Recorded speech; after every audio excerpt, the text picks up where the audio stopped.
Um, Thank you so much. If you are joining us this afternoon, you're in for a real treat.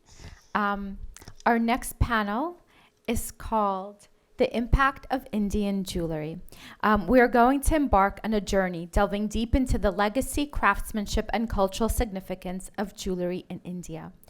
Our panelists today are Rosena Sammi, the moderator actually, Hanut Singh, and Dave Bindra. Rosena designed and crafted jewelry collections around her namesake line for over a decade. Her jewelry was sold at all the leading department stores and worn by celebrity clients such as Rihanna and Blake Lively, and was featured in the likes of Vogue. However, she grew disenchanted with the rise of fast fashion and the lack of diversity in the industry, giving rise to the launch of her multi-brand e-commerce boutique, The Jewelry Edit, in 2020. I'm too close to the mic, sorry.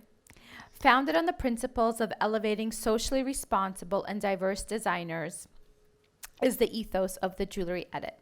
The Jewelry Edit's innovative approach to selling jewelry and creating important dialogues on the need for change is shaking up the industry. And we're so honored to have Rosena here with us today to lead this conversation. Let's all give her a round of applause. Thank you.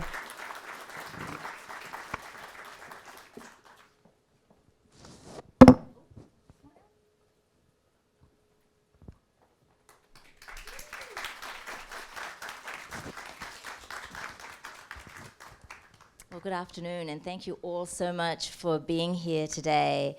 It is such a privilege to be on the stage spearheading this discussion around the impact of Indian jewelry.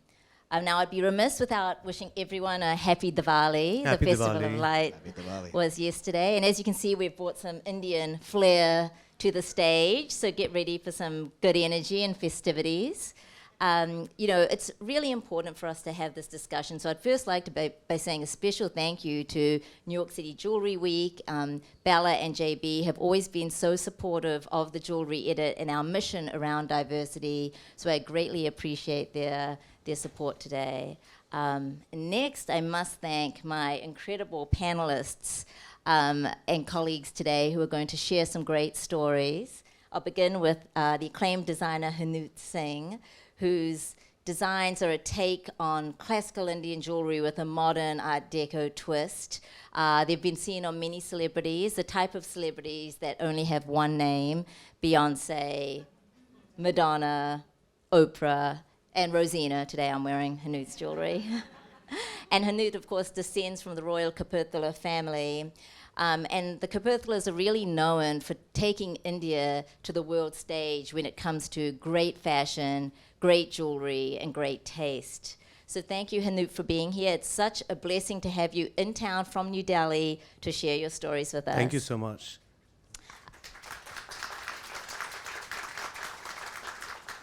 Next, we have Dave Bindra, who's the head of acquisitions of his family company, B&B Fine Gems. He is renowned for his ability to procure and curate exquisite gemstones. He works with some of the biggest brands in the business, as well as smaller independent retailers and designers. And we thank you also for flying in from California, especially to be here today. I really appreciate it. Thank you. The fact that I think we have two gentlemen here who flew in and have made this special appearance today is a testament to how important this discussion is. I think for too long, India has been center stage, but the challenge has been that we have been behind the curtain rather than in front of the curtain. And I hope today this is the beginning of a dialogue which really highlights the role India has played in terms of its impact on the wider jewelry landscape. For any of us from South Asia, jewelry is simply part of our DNA. It's in our blood. And I think the rich culture and heritage that we share, we translate into jewelry in a way that is second to none. And so I'd love to begin by talking a little bit about the starting point for most pieces of jewelry, and that is the gemstones. And of course, for over 2,000 years, India was the sole source of gemstones in the world, which is incredible.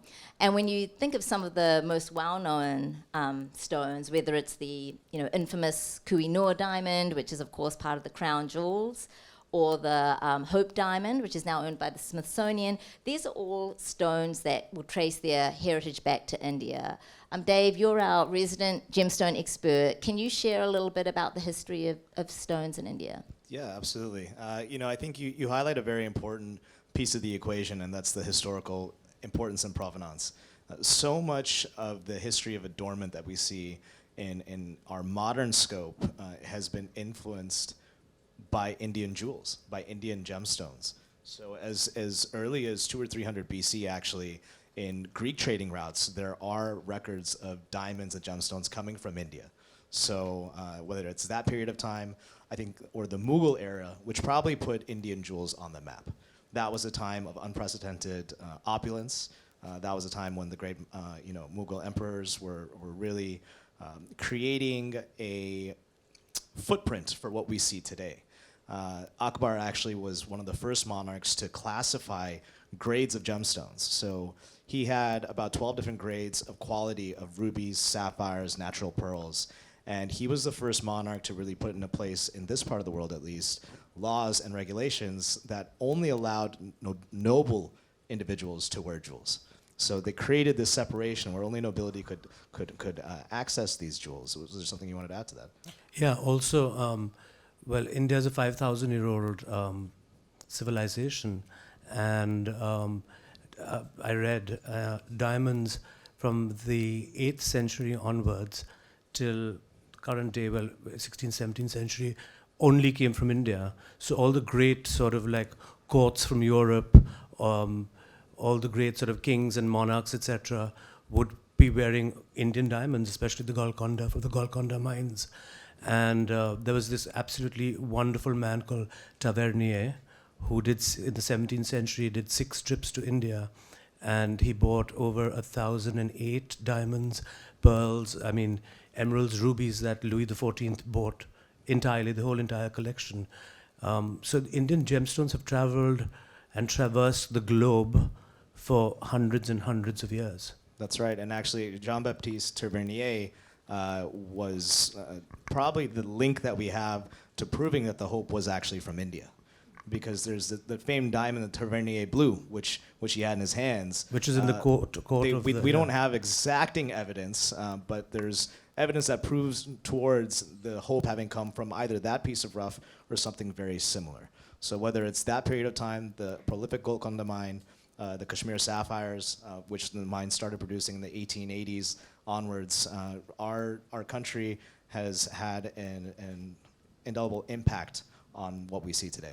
Absolutely, and I think what you mentioned about the Maharajas and the mystique around Indian jewelry, that was created by the royalty who really invested in curating, keeping, mining, and creating beautiful pieces of jewelry that celebrated all the gemstones. And I know no one loves jewelry the way the Indian royals love jewelry, whether it's the Nizams, the Patialas, or the Kapurthalas. Those are my grandparents.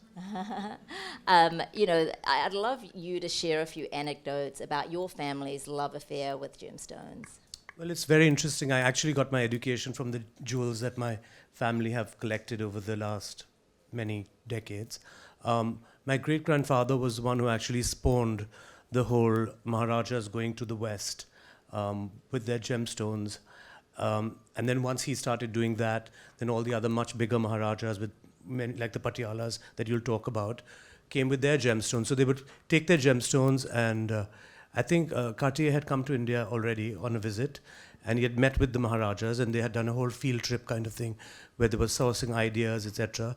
And the Indians had a bounty of gemstones that the West had never seen, the kind of size, quality, and you can talk more about that, but the cuts of it all.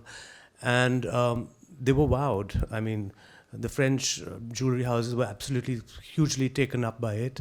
And then they would travel by ship from India, grandparents and great-grandparents, and go to Paris and work with the houses directly. In fact, give them ideas and suggestions as well. Not only were they using the Indian stones, but they were also plumbing in a very good way, design and creativity and just a vibe, the Indian vibe. And from like sort of 1920 to 1940 was that whole absolutely incredible, brilliant, resounding sort of Eastern, well, they call it the Hindu movement of jewels and cut stones. And, it was just mesmeric and absolutely brilliant. And my great-grandfather actually was at the forefront of it. And then all his compatriots followed suit and did much bigger and more elaborate things. But it just snowballed into an entire movement.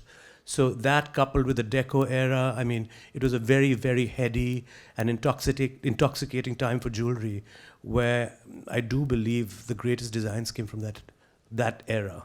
Yeah, and I definitely want to touch on some of that because, of course, we all know those very romantic images of the Maharajas and their trunks of jewels with their Sikh bodyguards. Well, that's some of the emeralds for my family that were taken in the crown made by Cartier.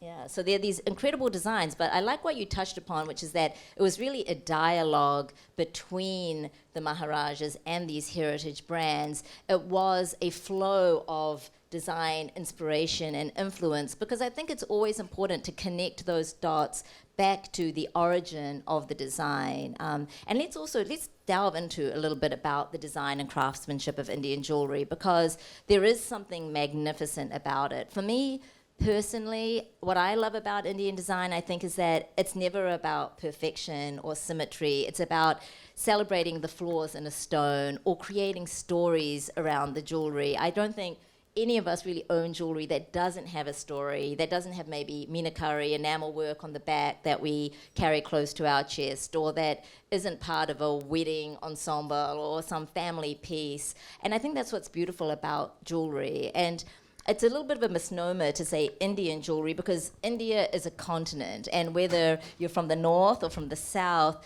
jewelry plays different roles, and there are different types of jewelry and different types of adornment, but there's always something special. I don't know, maybe Dave, do you want to start with what you love about the craftsmanship and design? Yeah, absolutely, and to build on this period of time that was so magical, and the relationships that the French houses had with our monarchs, with our Maharajas, with our Nizams. Just a small anecdote, the Maharaja of Patiala, which is the town that our family is originally from, he was arguably one of the most flamboyant of his contemporaries in India. And when he was courted by Cartier on this trip, he very boldly told them that their craftsmanship and their designs were world class, but their stones were garbage. So he was going to come with his trunks full of jewels, and they were going to design the most fabulous jewels that the world had ever seen. And Cartier made the Patiala necklace, which was built around the De Beers diamond, which was a 200 plus carat, I think it was a 224 carat pear-shaped stone. And the entire motif, I don't know if we have a picture of it, but the entire necklace has almost 1,000 stones in it. And the Cartier took this piece and they took it to the World Fair, which at this period of time was culturally the most significant display of modern feats of all kinds in arts and sciences. So this impact that we had on this brand, Cartier may not be Cartier today without this relationship that they had with not only this Maharajas, but others as well. So that's something that just speaks to me in terms of a story. Well, there's a wonderful story how the Maharaja Patiala, he was staying at the Ritz in Paris, and he arrived in Paris with 14 trunks of loose gemstones, 14 trunks. And he walked across with all these heavily armored sort of Sardar security people crossing the Ritz to go to Cartier, and they were just blown over. And I think Cartier used their stones, spent 5 or 6 years to make, I think, 200 or 300 suites of jewelry. So that's the kind of the mammoth contracts that they would have. And interestingly enough, the necklace disappeared for some period of time, and then magically the De Beers diamond appeared for sale in Sotheby's. I think this is in the late 70s or early 80s. And in a pawn shop in London, they found pieces of the necklace. The big stones had all been popped out and recut. So Cartier bought that necklace back. At the time, they replaced the necklace. They replaced those stones with CZ replicas. My understanding is they are in the process of, or already have, recreated it with natural stones. Wow. So it's a heritage piece, and I will say I think whether it's the design motifs, and I do love the imperfection as well, but there's this fluidity that exists in Indian jewelry and even the cutting styles of Indian gems, which you see permeate throughout all culture. I appreciate when a brand does pay heritage on homage. And that's something we'll talk on later, I think. And as I well. think we've kind of jumped into that because I guess that's where all our minds are going. Because I think part of it is that disassociation between the people making the jewelry and the end product, right? Because there's that romantic mystique. We always want to imagine the royalty coming from the Ritz with their trunks, but we can't forget about all of those incredible artisans who created the jewelry, who have those techniques that have been handed down from generation to generation. Master right? craftsmen. I mean, India have master craftsmen. Oh, I'm very blessed to have my jewelry made by people who, their grandfathers and their great-grandfathers, and especially the Bengalis. They set stuff brilliantly, which is why also many of the big international jewelry houses still have stuff made in India. I mean, they buy stones from you, they have setting work done over there, and quality can't be beat. Yeah, and I'm It's sure all handmade and the quality can't be. And something that's amazing, I'm sorry to cut you off, but with your workshop, they must be using tools that are generations old as well. Yeah, absolutely. And processes that are generations old as well. And that there's you a, couldn't there's a recreate today. difference of cutting of stone by laser and cutting of stones by, like hand sort of chiseled, and there's a magic in that. Right. I know. That still exists in Jaipur. I mean, Absolutely, and hugely. people don't want to necessarily be using CAD. They still want to keep that. It's changing, handmade, but yeah.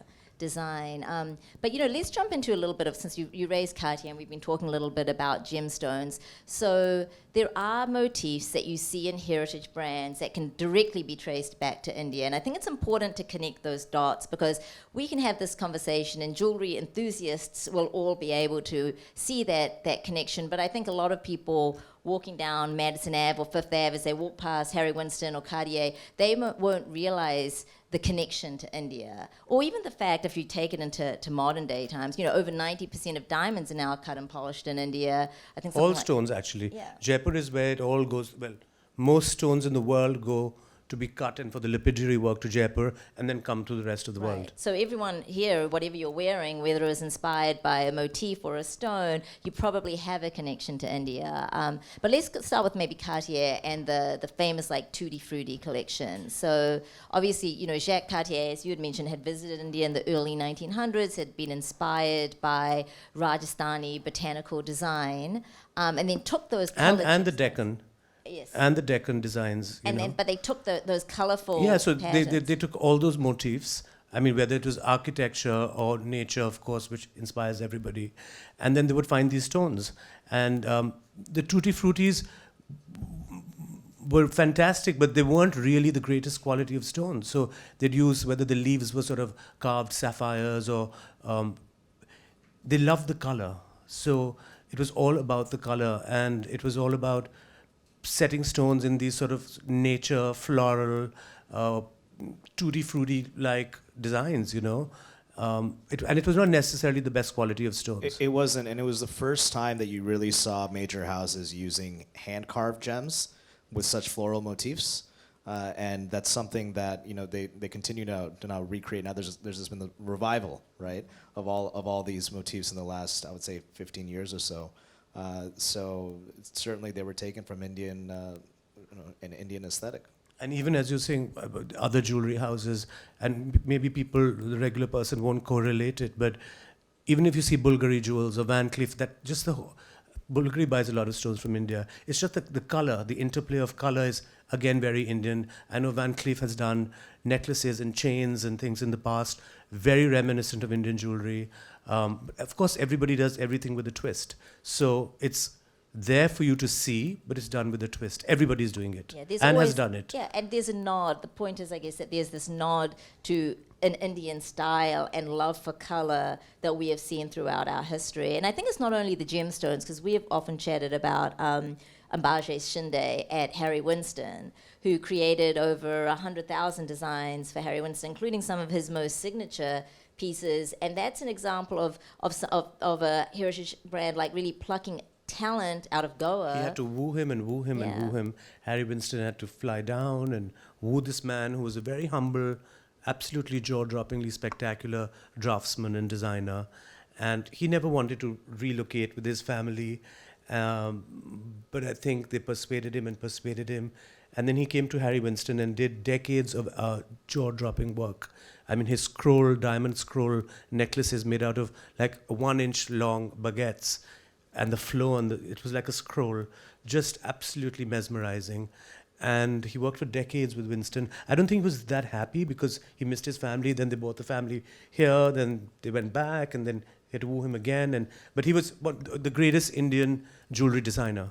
And I think he was very modest. And I say that to make an important point, that I think sometimes we are a little too modest about what we have contributed, right? So with regard to Shinde, he kind of flew under the radar. And when you think about like Gwyneth Paltrow winning an Oscar and wearing that magnificent diamond necklace, that was a design by Shinde. And Winston, the famous wreath necklace, is a Shinde design.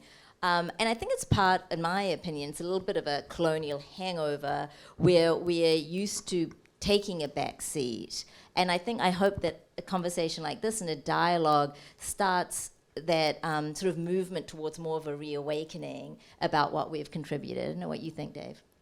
Yeah, certainly. I mean, I can definitely speak to that. The colonial hangover. You know, you visit the Tower of London, and the Koh-i-Noor has been gifted to Her Royal Highness by whoever it was. None of these things were gifted. An 11-year-old boy. Right. Yeah. Exactly. These things were taken away. So that's a whole other story we'll get into. But I think that again, I think as long as there's acknowledgement of the heritage of that line, I love it. Personally, I love seeing our motifs influenced and repeated and redone again and again and again. To me, that's something I'm so proud of when I look at it. You know, when I see whether it's a modern Indian designer or a designer from the West or from any part of the world using these motifs, I think it's quite beautiful. Yeah, and actually, you know, like you take the paisley motif, which is intrinsically Indian.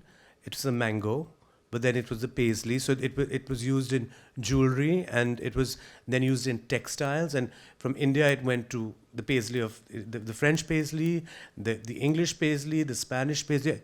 Our motifs literally traversed the world in different forms, not only jewelry. So the spread of our design was so vast, and then the East India Company did so much with plundering and using. Well, I think that raises, we kind of got to a little bit of a crossroads here where there's a fine line between influence and inspiration and appropriation, right? And I think that's probably sometimes not so much of a fine line. And I think the example that's the sort of elephant in the room would be Pharrell's glasses for Tiffany's. And for those of you who don't know, though, I think there may be a picture that comes up. Pharrell wore front row at Fashion Week a pair of spectacles that were basically an announcement of his relationship with Tiffany's.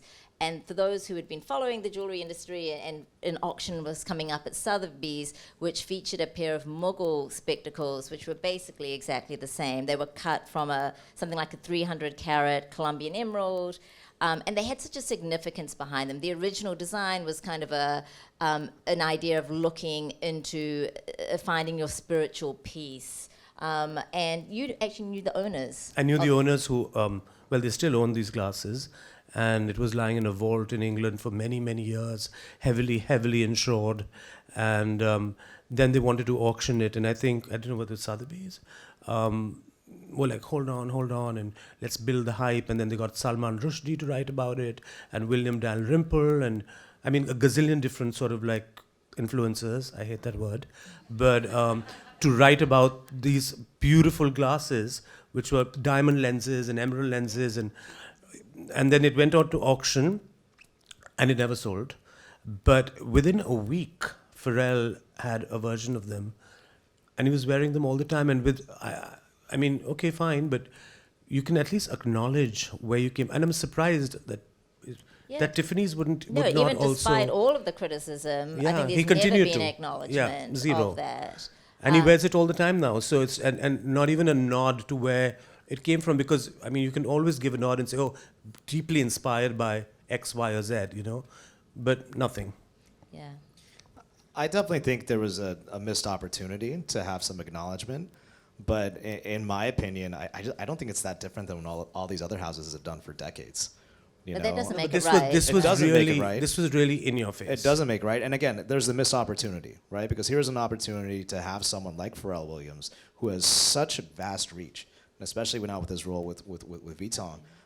You know, it was certainly a missed opportunity, but this is something that's been happening for decades, and it's not right. It's never been right.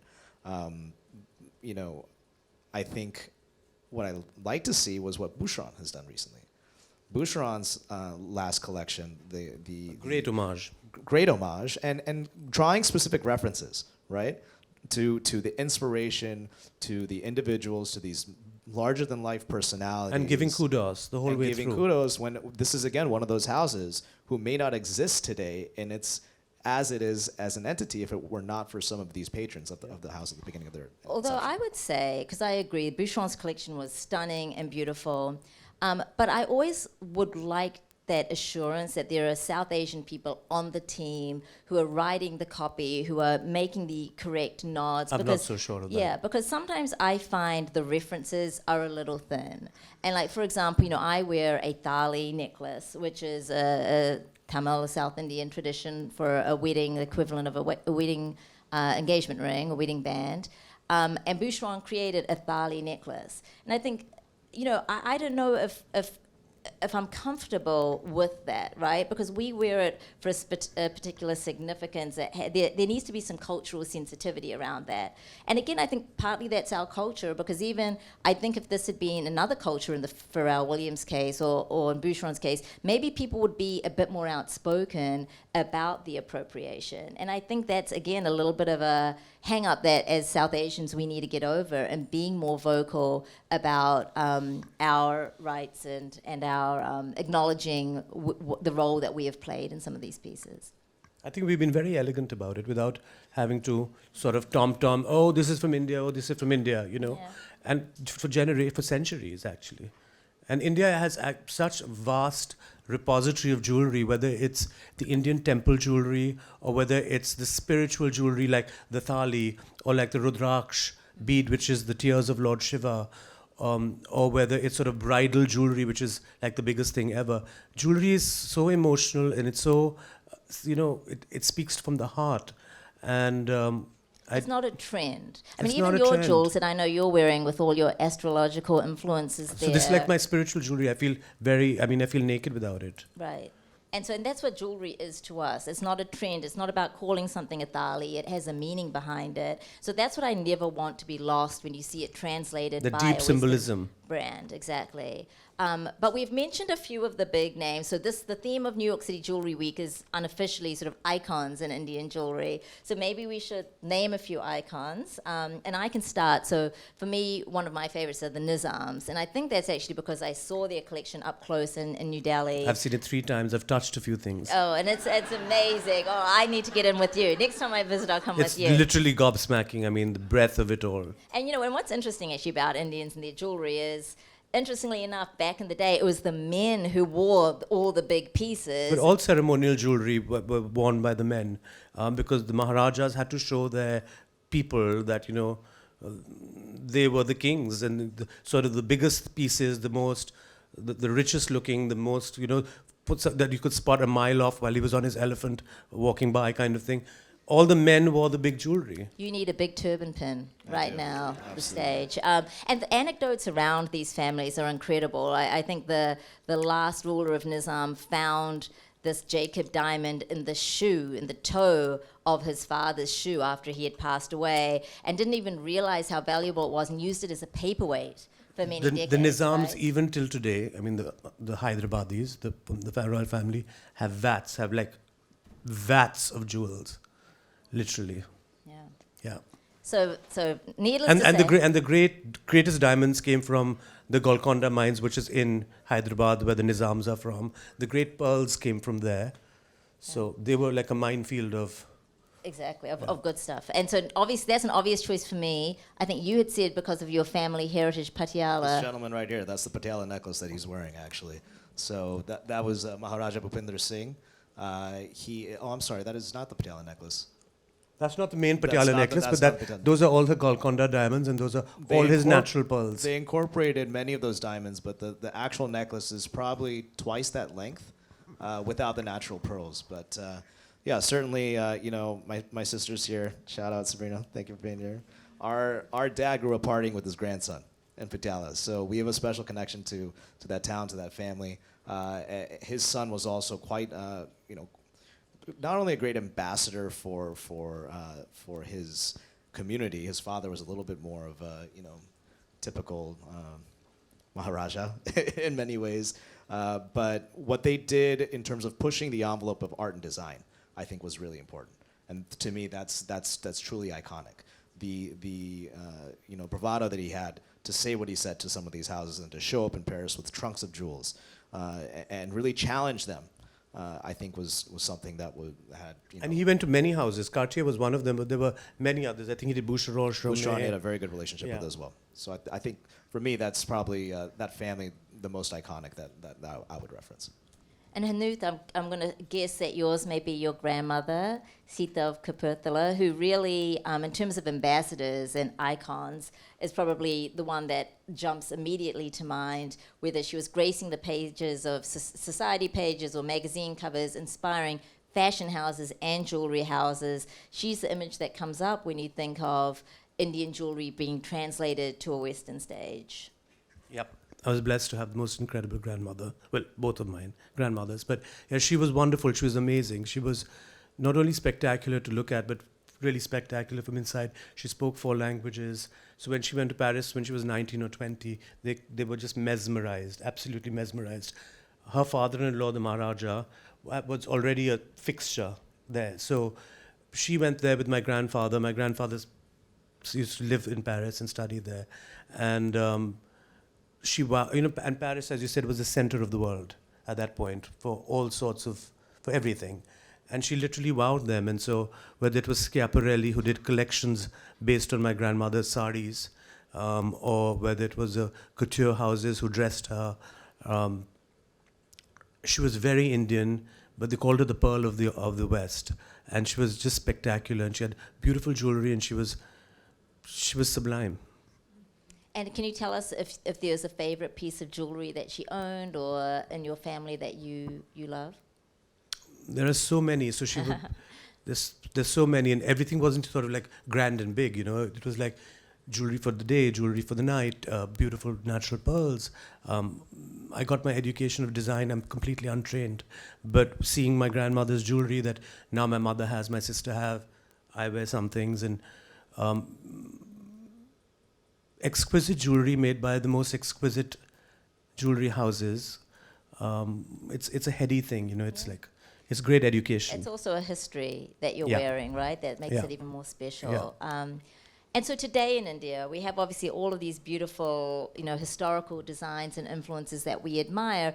But today there's also amazing designers coming out of India. Amazing. And I know I've worked with Priyanka Khanna, who is formerly feature fashions director at Vogue India, to put together an India edit and celebrate all of these designers who are really flying under the radar a little bit. They're known within India, but not outside of India. But you have to understand, India is so huge. It's a continent. So to be known in India itself is amazing. Right, exactly. It really is.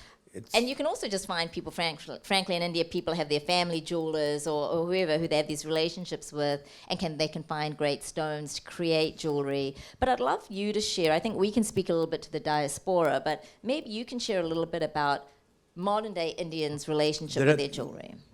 Modern-day Indians with their relation. Yeah, do they still love their jewelry? Yeah, of course, absolutely. Jewelry is so much a part of our heritage, our tradition, whether you're a village woman or a Rajasthani man, it goes from every strata of society. And life without jewels in India is it's not possible. Exactly, and you raise a really good point, because it's all about adornment, right? So whether you're talismanic. Yes, exactly. So adornment and talismanic, both. And so whether you're in a village in India and you're creating some wood pieces or something out of the materials. Or the Indian gold tribal jewelry, which comes out from the various north, south, east, west, and everywhere in between, is so spectacular and sculptural and brilliant, and that's really permeated the world, by the way. I've seen pictures of Grace Jones wearing Indian tribal things. Some of my clients over here love my version of sort of Indian tribal jewelry. I think tribal jewelry is and it's basically made in gold. Goldsmithing was in 8th century onwards. It's very prevalent. Tribal jewelry. Yeah, but I think today India continues that love affair with jewelry. I think there's a little bit more of a movement to not having what Indians call locker jewelry, which is these big pieces that they wear once for a wedding and then put away and never see again, right? They always want to have things, because I know you create a lot of pieces that have, you have the ability to wear it. So that's my whole thing. I mean, I make jewelry that people don't ever keep in their lockers. They wear them all the time. And lockers is like your safe or your whatever. Yeah. And in India, you have your locker jewelry. But now that's changing. And I think in the diaspora, Indians still have a love affair with jewelry. For sure, it comes out at weddings. There's nothing like a big Indian wedding, which... Yeah, what's wild is, you go to an Indian wedding, which is typically, several day event. You can never repeat a set of jewelry. So imagine how much jewelry is consumed by our community alone. And I think also something that we can speak to is how gold itself is such a moniker of an important part of how we perceive wealth in India. Absolutely. It's truly a culture which values heirlooms as forms of multi-generational wealth. This is something that's passed on. And it's not just about passing on this physical piece of jewelry. It has inherent value as well. And that's something that's very important. And I think when I had briefly mentioned to you both the concept of lab-grown diamonds in India and whether that will take off, because jewelry is so attuned to wealth or a gift. When you're gifted jewelry, especially in a wedding context, I don't know if lab-grown diamonds would go over that well. Hot topic. Not in my Hot family. topic. I don't think so, no, I mean, listen, I think there's definitely a possibility for lab-grown stones to really replace the market of even native cut diamonds below 1 carat. I think it'd be kind of cool to see bulky cut stones in lab-grown with actual diamonds. I think lab-grown works well with setting stones. I mean, I don't know how well it works. I wouldn't really work with it. But no, there's something about knowing that it's lab-grown rather than just the feel of diamonds being compressed through centuries. I think for setting stones it works. I don't know whether larger Can you lab-grown... explain, just for those who don't know, setting stones, what So under 1 carat, so pavé Right. work and sort of that sort of... Exactly. So I see that being a possibility, but the way that lab-grown diamonds, the way that the prices are plummeting and the vast oversupply, I think they're going to be worth as much as a Swarovski crystal, if not less, in the not too far off future. So it could be used in smaller items. Right. I don't see how it's not a possibility. But in terms of replacing it overall, that asset class, I don't really think it's going to happen. I mean, I will say that it has become a little bit more of a trend to wear bigger costume jewelry pieces. Costume jewelry is amazing. It's brilliant. And you can create amazing pieces out of, in India it's all handmade still, a lot of that big costume pieces, and you can create the wedding suite of your dreams at a very different budget using costume jewelry. And I see a lot of costume pieces in India that are incredible. Misho. There's this girl called Misho who does carry Misho. Brilliant costume jewelry. Modern, interesting, Right. tribal. Yeah. And I think that's, if you're looking to some names and some interesting trends in India right now, can you point to a few looks or motifs or styles that are getting some traction in India now? What are the my women work wearing? or generally? Or generally, in your work. No, You I can just start think with your work. when my work, it's niche, it's specific, and it's for people who know their jewelry, So what do you mean by that? exactly what I said. So someone who knows the stones. Somebody who knows jewelry, somebody who's sort of, they know their jewelry, and so mine is, I just feel it's sort of it's artistic, precious jewelry. Okay. And I have to say, when I've sold jewelry with Hanoop before and someone's asked a question, he has done that a few times. Because you've sort of been like, you know when people get your jewelry and people don't get your jewelry. in a second. So, and there's a certain sort of look to your designs that people will fall in love with, or it's not for them. But it's a very, how would you describe the look of your pieces? Precious artistic jewelry. And how about you? What are you seeing? When you were in India, I know we had a discussion where you were talking about the new interest in rose-cut stones, which is very Indian. Yeah, and I don't think that's even necessarily limited to India. I think that's something that speaks to the influence that we've had in the entire global space. Everyone wanting and shifting to these rose-cut diamonds, which this trend started probably 15 years ago, 12 years ago, something like that. And now we're seeing it in color gemstones as well. A lot of these flat table-cut gems, they're all influenced by old And it's a joy Indian. to work with. Yeah, no, I'm sure. Yeah, absolutely. They're amazing, and these unusual, I call them nouveau deco style of cutting, kind of like your pinky ring. You know, a lot of this influence came from Indian motifs. So we're seeing a lot of that in the grandscape of stones being cut all over the world, not just in India, not just being consumed in India, but actually being consumed more in Western markets. I recently worked with rose-cut opals, which sort of was fascinating because never seen them before.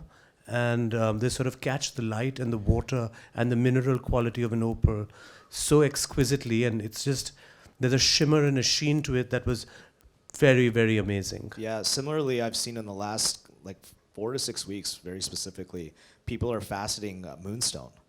And doing rose cuts in moonstone now. There's a new deposit out of Tanzania, and a lot of these stones are being cut in Sri Lanka, not in India.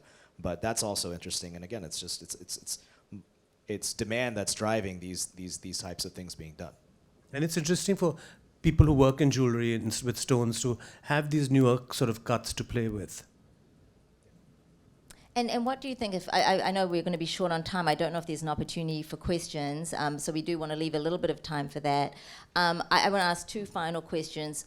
Firstly, if you were going to find a stone out of India now and procure it from B&B Gems, perhaps, but what's a stone that you think is something that's sort of dazzling you right now? For me From personally, India, for myself, Yeah. Or for everyone should I'd be buy a looking type for. 2A pink Golconda diamond. Okay. And I'd have Anuj make me a pinky ring. And how about you? I love old mine diamonds. Love, love, love, love, love. Okay. I love emeralds too, but old mine diamonds, my God. And is that what's in your pinky ring? Oh, this Not ring. my pinky ring, but yeah, this one. In this ring, beautiful. And then to end, before we get some questions, I first have to say before we end, it's so important for us at the Jewelry Edit to really raise the diverse voices in the industry. And it was a real challenge to put together a South Asian grouping, even to have a discussion around Indian jewelry. So I really appreciate both of you sharing your time and your stories And today. thank you for asking us. Of course. It's a pleasure. And I'd just love to end with, if we were going to pick someone modern who's doing something really interesting out of India, whether it's a designer or a Bollywood star or some sort of ambassador, maybe we could each name one. And I think in terms of someone I find who's doing something really interesting, I would say Sabyasachi, and not necessarily actually for his jewelry, but for his campaigns, because I love the way he uses models that all look like very different representations of Indian women.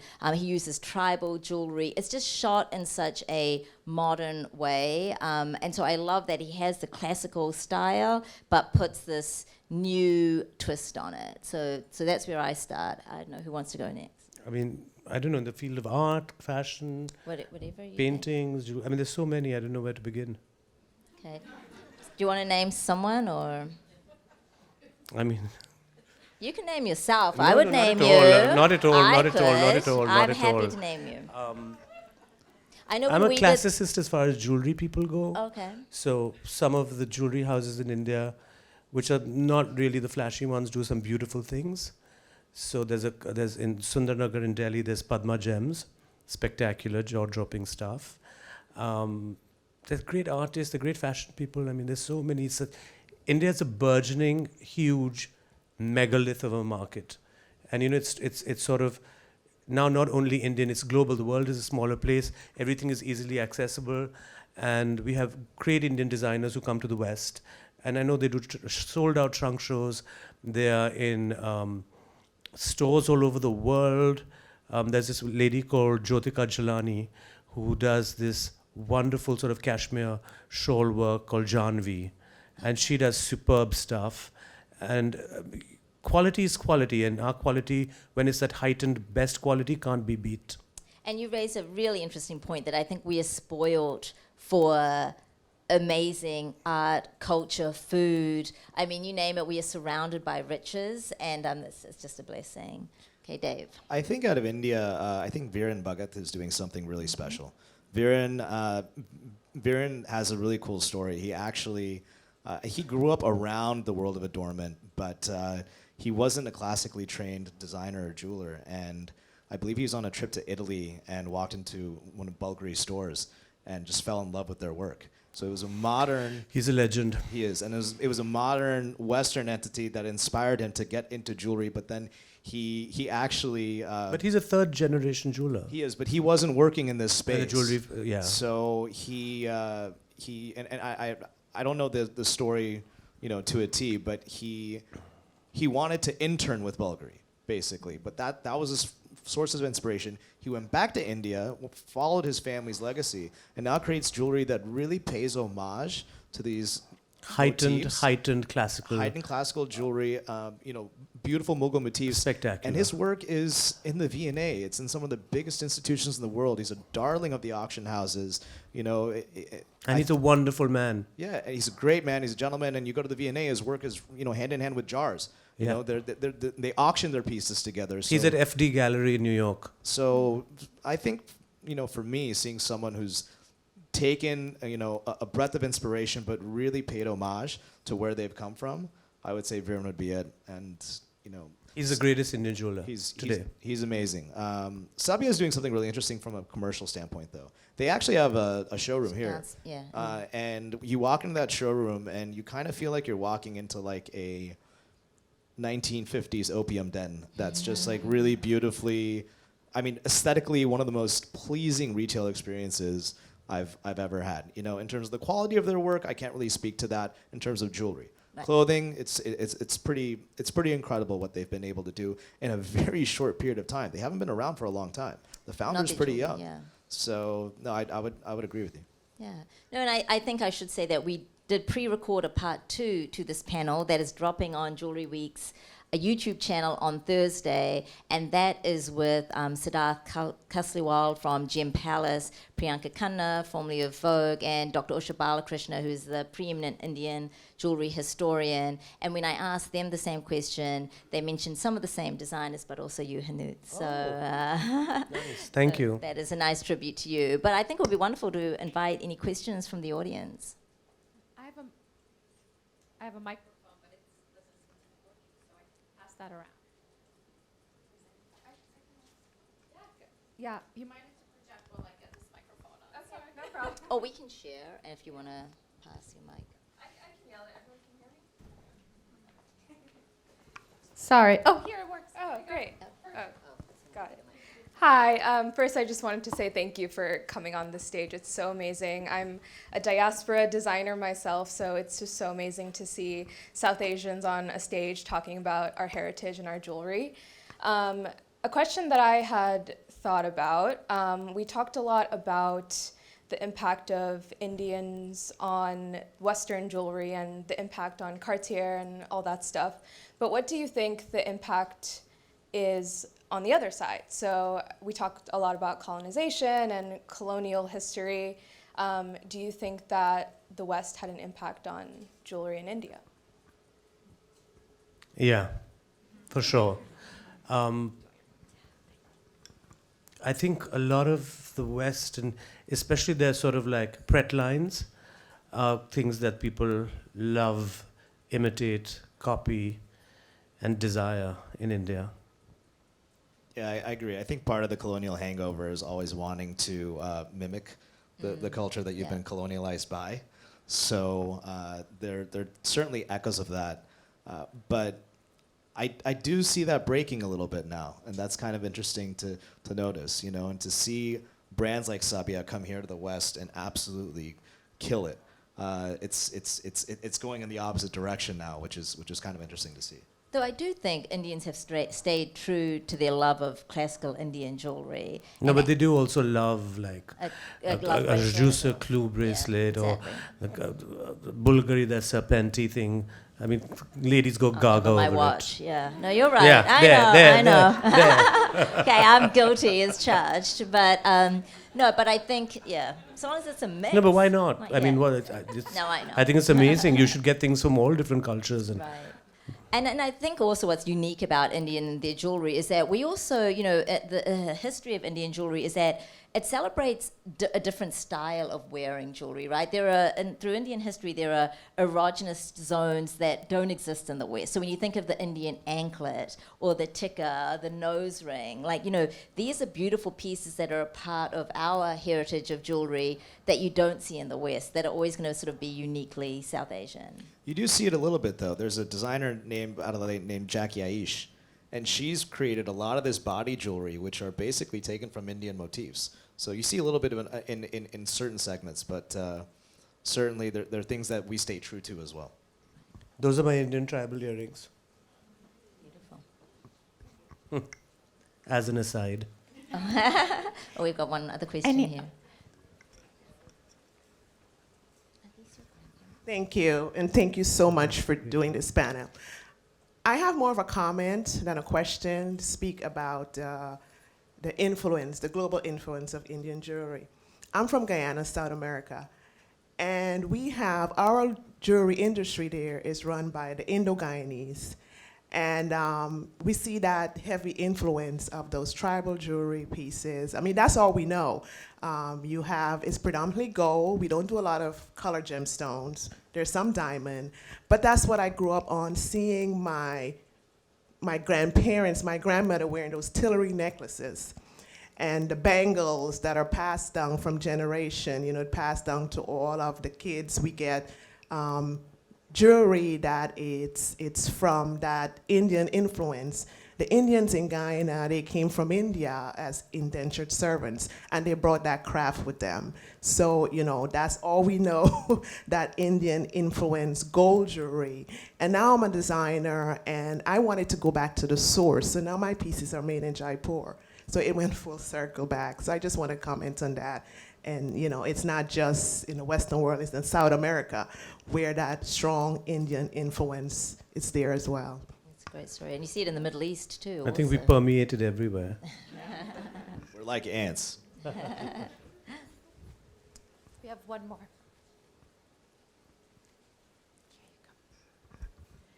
Thank you for coming from New Delhi and California. My name is Supriya Kapoor. I'm a third-generation jeweler, also from New Delhi. My great-grandfather was a chief mining engineer in the Kashmir mines, so we have a long line. I have a question. So in the jewelry trade, a lot of families are multi-generational, and they have the opportunity and the resources. What is your advice for Indian jewelers who don't have a family business or who are entering the trade here in the US particularly? Those who are in India, they already have their establishments, but are there like scholarships or resources or mentorships for Indian designers who might not have a jewelry lineage or like background in the industry? There is. There's a mammoth thing called JGPEC in India, and they give lots of grants and scholarships. I'm 20 years into my career, totally untrained, not from a jewelry family at all, and I had to find my way. It's easy. I mean, you can do it. I mean, it's not hard. You know what I mean? You can do it. And I would echo something that was said in the last panel here, and that is that you're doing the right thing in being in this room. Attending more events put on by multiple groups, whether it's the New York Jewelry Week, whether it's the Women's Jewelers Association, whether it's GIA. I know I'm very involved with the Gemological Institute of America. We give over $2 million in scholarships annually. So it isn't specifically for the Indian diaspora, but you have access to that as well. So there are a lot of opportunities. I would say just continue to put yourself out there, and I'd be more than happy to help you. And if you have any cashmere sapphires sitting around, I'm also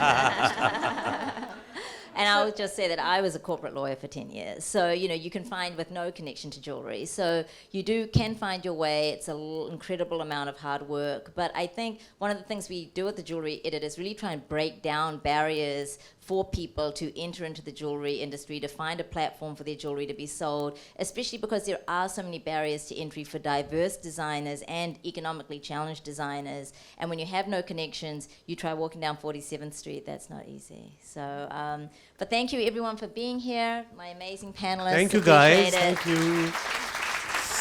Sweet of you to come. Hi, Marian. Okay, thank you all so very much. That concludes our first day of talks. We hope you enjoyed them. Please visit our website. There are tons of things to do and see all week long, and I hope to see you around. Thank you so much.